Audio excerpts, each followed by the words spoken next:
Time we open our eyes, 'cause this land is alive. Singing for the roots and culture of everyone's ancestors, honoring each other in this time. But we got to remember, the garden of all gardens is the garden that is found within. So cultivate the seeds of consciousness.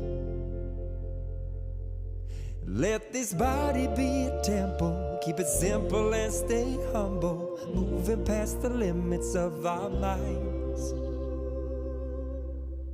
Yes, this truth will be revealing, flow over your whole being. Listen and feel your heart sing, and look within to find your